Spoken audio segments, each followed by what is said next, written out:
Mashvisor est un site web spécialisé dans l'immobilier américain, mais il est géré en Cisjordanie.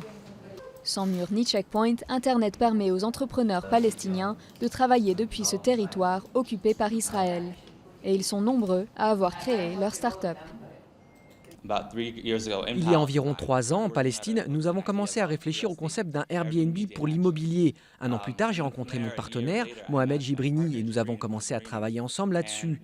Et ça a évolué. Ce n'est pas qu'un simple type d'Airbnb, c'est devenu une vraie plateforme pour l'immobilier.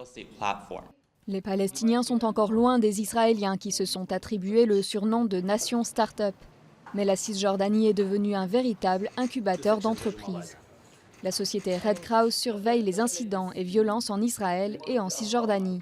Son site web est lui aussi géré depuis un petit bureau à Ramallah, mais elle compte déjà parmi ses clients des diplomates et des agences de l'ONU.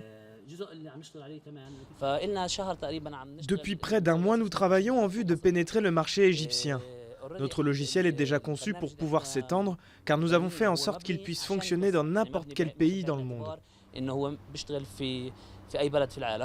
Face à cette croissance, le fonds d'investissement Iptikar a déjà investi 800 000 $ dans 10 startups. Il y avait de bonnes idées, mais qui ne pouvaient pas aboutir, faute de fonds. Alors nous avons décidé d'ouvrir Iptikar pour combler cet écart de financement. Nous apportons aussi des solutions de management aux entreprises. L'entrepreneuriat est aussi un moyen de contourner le chômage dans les territoires palestiniens. Selon des statistiques officielles, 27% de la population serait sans emploi. Le marché des startups en Palestine se développe rapidement et surtout sur ce marché, il n'y a pas de chômage, contrairement aux autres domaines où le taux de chômage est élevé. Dans les startups, si tu as de bonnes compétences, tu peux faire du profit, et même du très gros profit. Les startups palestiniennes ne bénéficient d'aucune aide gouvernementale, mais le secteur est en plein essor.